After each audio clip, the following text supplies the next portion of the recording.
अस्सलामुअलैकुम वरहमतुल्लाहि वबरकातुहू। मैं हूं अज़ीम शान मलिक और आप देख रहे हैं अपना प्यारा चैनल लाइव वजीफ़ा। दोस्तों, आज की वीडियो आप लोगों के लिए बहुत ही अहम और ख़ास है, क्योंकि आज की इस वीडियो में हम आपको बताने वाले हैं दौलतमंद होने का एक नायाब और बुज़ुर्गों का बताया हुआ मुजर्रब अमल। ये अमल कोई हम नहीं बता रहे हैं, ना ही कहीं से देखकर बता रहे हैं। दोस्तों, ये बुज़ुर्गों का बताया हुआ अमल है। बुज़ुर्गों की बताई हुई बातों पर जो कोई भी अमल करता है तो इंशाअल्लाह तबारक व तआला उसको फ़ायदा होता है। दोस्तों, आज के टाइम में आप इतना पैसा कमाते हैं, आप खुद देखते हैं कि आप इतना पैसा कमा रहे हैं, इतना पैसा कमा रहे हैं, लेकिन आप फिर भी कहीं ना कहीं दौलतमंद नहीं हो पा रहे हैं। आपकी जो दिली हाजत है, मुरादें हैं, जितनी भी दिल की इच्छाएं हैं, जितनी भी आपकी विशेस हैं, वो पूरी नहीं हो पा रही हैं। आप इतनी मेहनत करते हो, 24 घंटे अपने काम में लगे रहते हो, रात रात भर काम करते हो, दिन दिन भर काम करते हो, पैसा आपके पास बहुत आता है, लेकिन फिर भी वो किसी न किसी तौर पर आपके पास पैसा इकट्ठा हो ही जाता है। लेकिन अचानक से कोई एक ऐसा काम आ जाता है, वो सारा का सारा पैसा आपको वहाँ पर लगाना पड़ जाता है। किसी की तबीयत ख़राब हो जाती है तो सारा का सारा पैसा वहाँ चला जाता है। तो किसी के कुछ ना कुछ आए दिन कोई परेशानियाँ ऐसी टूट ही जाती हैं आपके ऊपर, या जिसकी वजह से जो पैसा सारा होता है वो हमें वहाँ पर वेस्ट करना पड़ जाता है। तो दोस्तों, आप लोगों को एक बात बता दूँ, बेबरकती हो गई है, बेबरकती की वजह से ही ये सब कुछ होता है। तो आज मैं आपको एक ऐसा बुज़ुर्गों का बताया हुआ मुजर्रब नक्श बताऊंगा। एक ऐसा नक्श इंशाअल्लाह तबारक व तआला अगर आप इसको बनाएंगे तो चंद रोज़ में आप इस नक्श का असर ज़रूर ही देख लेंगे। चंद रोज़ में इसका असर आपकी आंखों के सामने होगा। आप मेरे कहने से यकीन के साथ अल्लाह तबारक व तआला पर यकीन रखते हुए, सिर्फ सारा कुछ दारोमदार यकीन पे होता है, आप यकीन रखते हुए इस नक्श को बनाइए। इंशाअल्लाह तबारक व तआला आपको बहुत ही जल्द रिज़ल्ट मिल जाएगा। आप बहुत ही ज़्यादा एकदम बिल्कुल ही अलग तरीके से आपको फीलिंग होगी, आप बिल्कुल ही अलग महसूस करेंगे, पहले जैसा हो ही नहीं सकता, क्योंकि बहुत ही ज़्यादा मुजर्रब चीज़ मैं आज आपको बताने वाला हूँ। वीडियो में अगर वक्त लग रहा है, वक्त लगने दें, क्योंकि आप पूरी ज़िंदगी आप कमाते हैं, पूरी ज़िंदगी आप कमाते हैं और वो 1 मिनट 2 मिनट 10 मिनट पर खर्च हो जाता है, सब ख़त्म हो जाता है। लेकिन कहीं ना कहीं आप अगर 5-10 मिनट इस वीडियो में दे रहे हैं तो इससे बेहतर कुछ नहीं हो सकता। बहुत ही मुजर्रब चीज़ मैं आज आपको बताने वाला हूँ। तो इसके लिए आपको करना क्या है, मैं ये 2 चीज़ें एक ऐसी हैं इस वीडियो के लास्ट में बताऊंगा। आप इस अमल को करेंगे जब तक आपको फ़ायदा नहीं होगा, हो ही नहीं सकता फ़ायदा जब तक उन 2 चीज़ों को नहीं सुनोगे। पहले मैं बताऊंगा आपको नक्श किस तरीके से बनाना है, फिर मैं बताऊंगा आपको वो 2 कौन सी चीज़ें हैं जिनको आपको याद रखना है। वो वीडियो को मैं लास्ट में बताऊँगा आपको।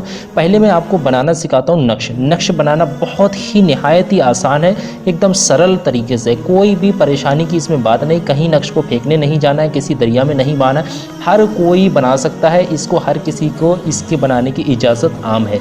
तो आप लोगों से गुजारिश है, जो कोई भी कमेंट बॉक्स में अगर कोई कमेंट छोड़ रहा है तो अपने नाम के साथ कमेंट छोड़े। कोई भी अगर कमेंट है तो अपने नाम के साथ कमेंट छोड़े, क्योंकि जब हम कमेंट देखें और आपका नाम पढ़ लें तो अल्लाह तबारक व तआला से आपका नाम लेकर के आपके लिए भी दुआ कर सकें। हमें नाम नहीं पता होते हैं तो हम परेशान होते हैं थोड़ा, तो आपसे गुजारिश है कि अपना नाम लिखकर ज़रूर भेज दें कमेंट के अंदर। तो दोस्तों, सबसे पहले आपको क्या कर लेना है, ज़ाफ़रान मैसर हो तो ठीक है, नहीं मिल पाता है ज़ाफ़रान, बाद लोग परेशान होते हैं। ज़ाफ़रान अगर नहीं है तो कोई ऐसी बात नहीं है। तो ऐसे सबसे पहले आपको एक कोरा कागज़ ले लेना है। शर्त यह है कि कोरा कागज़ होना चाहिए, लाइनिंग नहीं होना चाहिए। इसमें आपको किसी भी तरीके की कोई लाइनें नहीं खींचना है। ये मैंने बहुत बड़ा ले लिया है, आपको छोटा ले लेना है। मैं अभी इसको काट कर बता दूंगा कि किस तरीके से आपको करना है। तो ये आप देखिए, बहुत ही प्यारा से तरीके से मैं आपको बता देता हूँ, आसान तरीके से, निहायत ही आसान है इसको बनाना।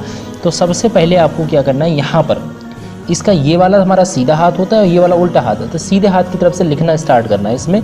तो कुछ यहाँ पर हम हर्फ लिखने वाले हैं, बहुत ही ध्यान से हर्फों को लिखेंगे। अरबी ज़बान के हर्फ है, ध्यान से समझ लीजिए किस तरीके से लिखना है। जिन लोगों को समझ में नहीं आता है, नक्श का स्क्रीनशॉट ले सकते हैं आराम से, मैं दिखा दे रहा हूँ उनको, अच्छे से दिख रहा है सबको।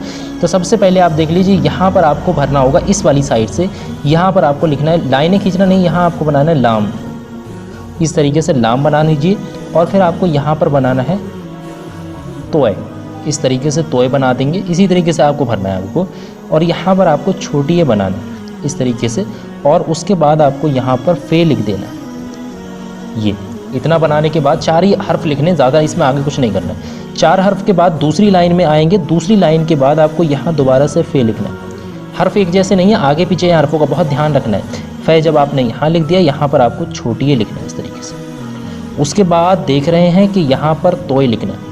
बहुत ही मुजर्रब चीज़ बता रहा हूँ, बहुत ही लोगों ने फ़ायदा उठाया। ये पहले भी हम इस नक्श को एक बार बता चुके हैं, लेकिन कुछ लोगों ने कहा कि दोबारा बता दीजिए, कि कोई परेशानी है इस तरीके से नहीं समझ में आया, तो मैंने सोचा कि दोबारा बना के बता देता हूँ लोगों को।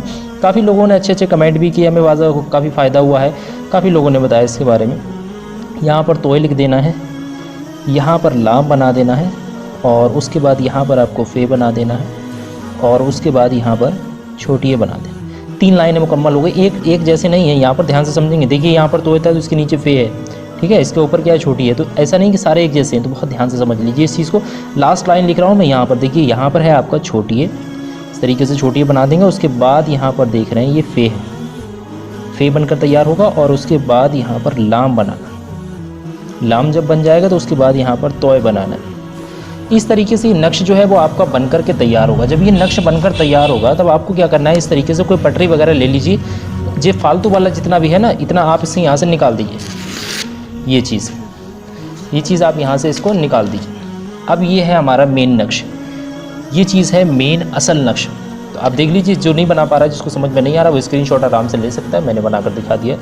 अब इसका क्या करना है, आप देखिए जो कोई भी नक्श बनाने बैठेगा, नक्श बनाने से पहले एक बात बिलखुसूस सुन ले कि भाई नक्श जब भी आप बनाओगे, नक्श आपको जभी फ़ायदा दिखाएंगे, अपना नक्श जब ही असर दिखाएंगे जब आप जिस जगह पर बैठे हो, जिस चीज़ से लिख रहे हो, जिस पर बैठ कर लिख रहे हो, जिस कमरे में बैठ कर लिख रहे हो, जिस चीज़ पर हो बैठे हुए, और आप खुद, आपका बदन, लिबास सब कुछ पाक होना चाहिए, आप बावज़ू होना चाहिए, ठीक है, सारी चीज़ें पाक होना चाहिए। और किसी कमरे में बैठकर बना रहे हैं तो किसी की तस्वीर वगैरह, जानदार किसी की तस्वीर ना लगी हो, तो ध्यान रखें किसी हीरो की, किसी की पिक्चरें जो भी लगी हुई होती हैं उनको हटा दें, तो बेहतर होगा कि इस चीज़ को आप पहले ही समझ लें। ऐसी जगह पर बनाएं जो पाक साफ हो और कहीं पर जानदार की तस्वीर ना हो, और अकेले में बैठकर बनाने की कोशिश करें, क्योंकि कोई साथ में होगा तो जो कुव्वतें हैं, रूहानी कुव्वत है, वो आपको हासिल नहीं हो पाएगी, डिस्टर्बेंस होगा फिर इस तरीके से। तो आप समझ सकते हैं कि अकेले में तन्हाई में बैठकर बनाने की कोशिश करें, तो इस तरीके से नक्श बन जाएगा।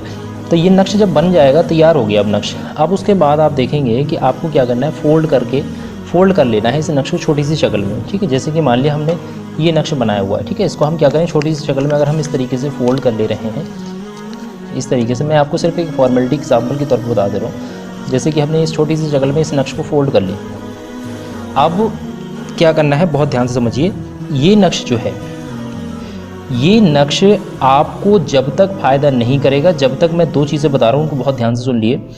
पहली चीज़ तो ये है कि चैरिटी मस्ट है, चैरिटी इज़ मस्ट। अब कुछ लोग समझ रहे हैं कि चैरिटी क्या है, ये नया चीज़ यहाँ पर क्या इंट्रोड्यूस की इन लोगों ने, कि चैरिटी क्या है। तो चैरिटी देखिए हमने इंट्रोड्यूस नहीं की है यहाँ पर, चैरिटी हमने बड़ी बड़ी हदीसों बुकों से पढ़ा है कि चैरिटी बहुत ही इंपॉर्टेंट रोल प्ले करती है जब भी हम कोई नक्श वगैरह बनाते हैं, कोई मकसद अगर हमारा होता है उसको पूरा करना चाहते हैं, तो चैरिटी इज़ मस्ट। और ख़ास करके कारोबार में तो बहुत ही ज़्यादा मुजर्रब चीज़ है ये। तो आपको चैरिटी क्या, पहले आपको चैरिटी समझाते हैं। चैरिटी मतलब होता है दान करना, सदका करना, ठीक है, किसी को कुछ अपने, जो अपनी माली दौलत है, अपने हाथ से उठाकर खुशी के साथ, ऐसा नहीं कोई ज़बरदस्ती भाई हम दे रहे हैं, ऐसा कुछ नहीं है, ज़बरदस्ती कुछ नहीं है, आप अपनी खुशी के साथ, वाह खुशी वाह अदब, ठीक है, वाह खुशी वाह अदब, अपने माल में से उठाकर अपने हाथ से खुशी के साथ दूसरे को देंगे। अब दूसरा कोई भी हो सकता है, कोई गरीब हो सकता है, गरीब को आप तकसीम कीजिए, आप किसी को खाना खिला दीजिए, इस तरीके से। जैसे कि आपके पास 1000 रुपये की दौलत है तो आप उठा के 100 रुपये, 50 रुपये, 10 रुपये, 20 रुपये, जो आपको जितनी हैसियत है, जितना आपका दिल कर रहा है देने को, आप उतना दे सकते हैं, ठीक है। इस चीज़ को हम चैरिटी कहते हैं। आप अपनी हैसियत के हिसाब से कुछ ना कुछ खुशी से दूसरे को दे दें, तो ये सदका होता है। तो इस तरीके से आप समझ सकते हैं कि सदका क्या होता है। ये करना बेहद ज़रूरी है, लाजमी है। अगर आप पैसा नहीं दे पा रहे हैं तो किसी को खाना वगैरह खिला दीजिए, गरीब को, किसी फ़कीर को आप खाना खिला दीजिए, फ़कीरों में करने की कोशिश कीजिए, तो बेहतर तरीका हो गया। मैंने आपको बता दिया है कि चैरिटी क्या होती है, ये करना बहुत ज़रूरी है। तो दोस्तों उम्मीद करते हैं कि आपको समझ में आ गई होगी क्या क्या चीज़ें आपको करना है। और दूसरी चीज़ क्या है इसमें, पाक साफ बावज़ू वाली जो शर्त है वो हम पहले ही आपको बता दें। इन 2 चीज़ों का बिलखुसूस आपको याद रखना है। ये मुजर्रब अमल है, मुजर्रब चीज़ें हैं, ये सब बुज़ुर्गों की बताए हुए हैं। ये नक्श बुज़ुर्गों का बताया हुआ नक्श है, बहुत ही हदीसों के अंदर ये इस नक्श की तो धूम मची हुई है। दुनिया के अंदर काफ़ी लोगों ने इस नक्श को बनाकर फ़ायदा उठाए हैं। तो इस तरीके से नक्श आप भी बनाएंगे इस नक्श को, तो आपको भी बेहद लाजमी फ़ायदा होगा। तो आपको बता दें, इस नक्श को फोल्ड करने के बाद अब देखिए, आप जहाँ पर अपना पैसा रखते हैं, पैसा रख रहे हैं, जिस जगह पर पैसा रख रहे हैं, आप कहीं ना अभी अपने पर्स में पैसा रख रहे हैं, ठीक है, जितना ज़रूरत उतना हम पर्स में रख लेते हैं। दिन भर की ज़रूरत के लिए, 1-2 दिन की ज़रूरत के लिए पर्स में रख लेते हैं। लेकिन कभी कभी ऐसा होता है कि हम अपना पैसा कहीं ना कहीं घर के अंदर भी इकट्ठा करके रखते हैं, जैसे किसी पर्स में रखा हुआ है, किसी में कहीं ना अलमारी में रखा हुआ है, कहीं भी किसी भी तरीके से हमने जहाँ भी अपनी सिक्योर जगह पे अपना पैसा रखा हुआ है। जैसे मान लीजिए कि आपने कहीं पर भी पैसा रखा है, तो उस पैसे, जैसे कि ये पैसा है, तो उस पैसे के बीच में आप इस नक्श को रख देंगे। इस तरीके से पैसे के बीच में ऊपर तो नहीं, नीचे रख दीजिए, बीच में रख दीजिए, कहीं पर भी रख, लेकिन पैसे के बीच में इस नक्श को रख देना है। अल्लाह तबारक व तआला का नाम लेकर जहन में बस यकीन के साथ ये काम करना है। शिर्क नहीं होना चाहिए कि भाई होगा, फ़ायदा होगा या नहीं होगा। ये काम आप करेंगे तो आपको फ़ायदा नहीं होगा। आप यकीन के साथ इस काम को कीजिए, इंशाअल्लाह तबारक व तआला आपको फ़ायदा होगा। आपके कारोबार में दिन दोगुनी रात चौगुनी तरक्की होगी। आपके पैसे में इतनी बरकत होगी, इतनी बरकत होगी, आप सोच भी नहीं सकते। बहुत ही ज़्यादा मुजर्रद चीज़ है। बस आपको करना क्या है, जैसे कि आप पर्स है, आप जेब में पर्स रख रहे हैं, तो जेब के अंदर पर्स में भी आप इसको रख सकते हैं। लेकिन पर्स में रखना ये ठीक नहीं है कि आप पर्स पीछे वाली जेब में नहीं, पर्स कभी कभी ऐसा होता है ना, पर्स रखकर हम बैठ जाते हैं उसके ऊपर, तो आपको वहाँ नहीं रखना, अपनी साइडों वाली जेब में रख सकते हो, पीछे वाली जेब में नहीं रख सकते। और जो लेडीज़ हैं, लेडीज़ भी इसको बना सकती हैं। लेडीज़ को क्या करते हैं, लेडीज़ तो आप अपने पर्स में रख सकती हैं आराम से, कहीं पर भी। लेडीज़ क्योंकि हैंड बैग होते हैं, आराम से वहाँ पर टांगने के बाद उसमें डाल सकते हैं अपने पैसे वाली जगह में। तो ये बेहतर चीज़ मैंने आपको बता दी है। आपको उम्मीद करते हैं कि आप लोगों को अच्छे से समझ में आ गई होंगी सारी चीज़ें। अच्छे से समझाने की मैंने कोशिश की है। अगर फिलहाल अभी भी कोई चीज़ अगर मुझसे ऐसी छूट रही है जो समझ में नहीं आ रही है आप लोगों को, तो कमेंट करके अपने नाम के साथ कमेंट कीजिए और बताइए जो कुछ भी आपको परेशानी है। इंशाअल्लाह तबारक व तआला हम आपको हर कमेंट की जवाब देने की कोशिश करेंगे। तो दोस्तों फिलहाल की इस वीडियो में बस इतना ही। वीडियो पसंद आई हो तो लाइक कर देना और कुछ लोगों तक ज़रूर शेयर कर देना, क्योंकि जितने भी लोग परेशान हैं, किसी न किसी एक आध तक ये वीडियो पहुँच जाए और उसका फ़ायदा हो, तो इसके बदले में अल्लाह तबारक व तआला आपको अजर देगा। तो दोस्तों फिलहाल की इस वीडियो में बस इतना ही। चलिए मिलते हैं एक नई वीडियो के साथ। दुआओं की गुजारिश में हूँ। वसीम शान मलिक। अस्सलामु अलैकुम व रहमतुल्लाहि व बरकातहू। अल्लाह हाफ़िज़।